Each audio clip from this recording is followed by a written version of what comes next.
After going over that, fairly comprehensive laundry list of things you just can't do on American kids television, that I have to say, One Piece seems like a really, really terrible fit for American children's television.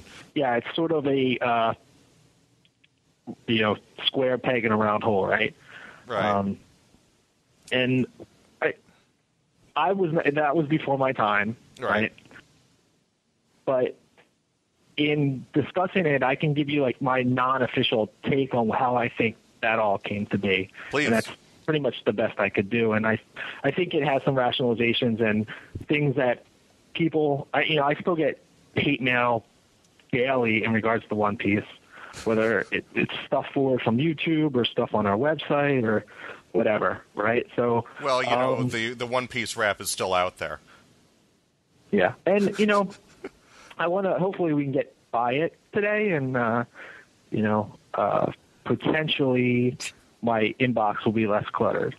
Well, let's get it out of the way, and we'll see how many people who relentlessly hate and troll listen to our show. I think it's probably about 80% of them.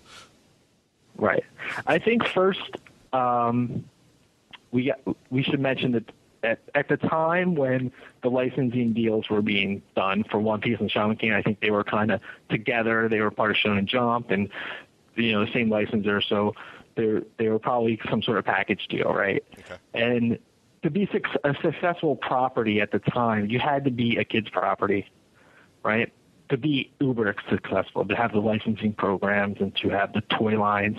A toy company did not want a teen product or even a tween product at the time. And there was really not a nice fit for it in 2003, right? So, or 2002 when these were all being worked out. Right. So I think what really happened is, in Japan, culturally, different things are acceptable for different age groups, right? Oh, yeah. And good or bad, we're very conservative about what our kids can watch here. And you got to remember, too, you're on the West Coast, I'm on the East Coast.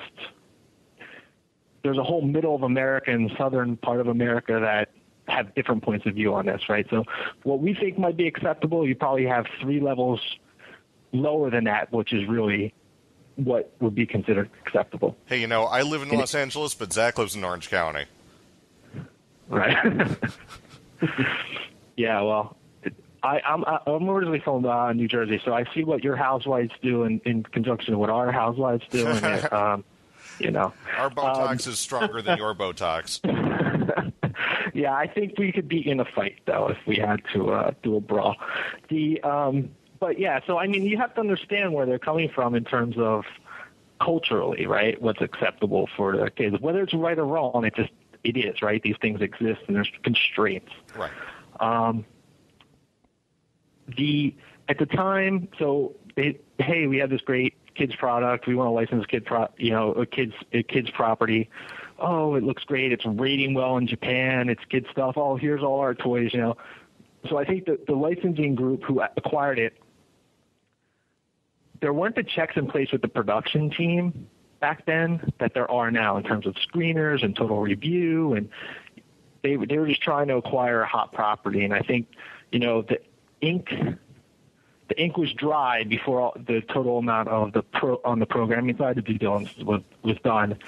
And effectively, the deal was done, and they were stuck with it. So they had to make it work for the deal's terms until they could essentially get out of it. So I really think that's kind of what happened. Is that at the time we were somewhat new to acquiring and adapting this stuff. The rules were kind of flexible.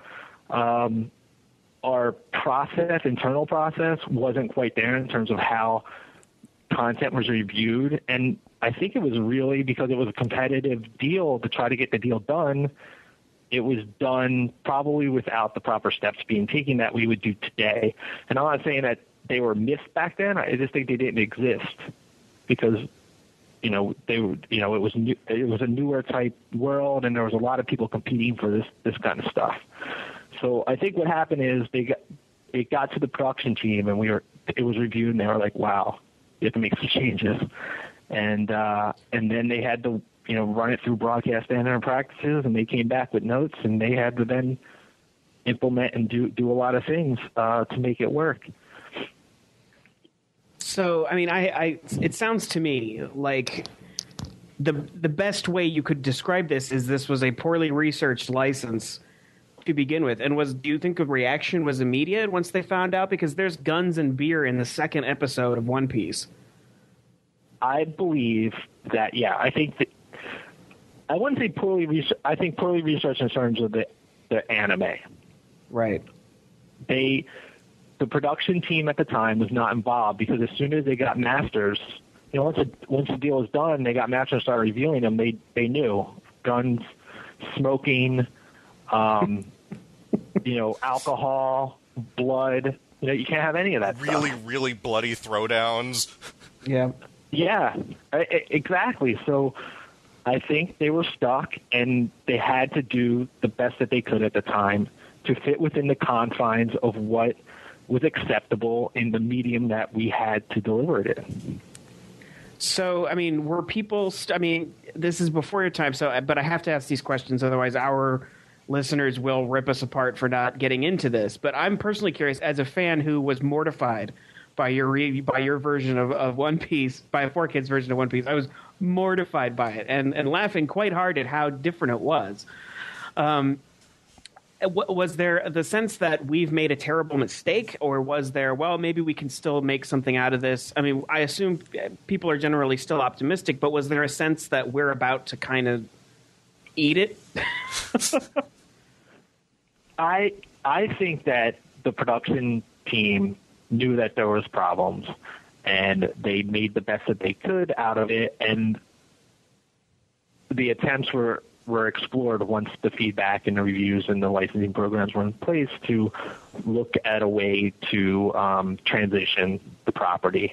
And I think that's, essentially what happened. Now, okay, so was there... I'm trying to sort of phrase this in a way that I think you can actually answer it. So when did this start to fail? When did they finally start seeing, okay, this isn't working, this is a mistake? And did anyone expect the just sheer, pure strain negativity that came as a result of this? Well, I think there was a certain, and I'm speaking just from hallway conversations, I think there was a certain amount of the camp that was here was, they're not our demo, it doesn't matter. Our demo is kids.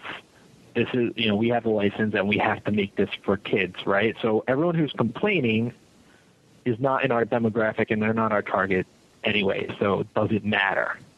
Then there's another group saying, of course it matters because it's the company's reputation, digital media sort of exploding, while not like as a distribution channel at the time, but as blogs were big and forums and things of that nature, that, it starts to hurt the reputation of the company, right?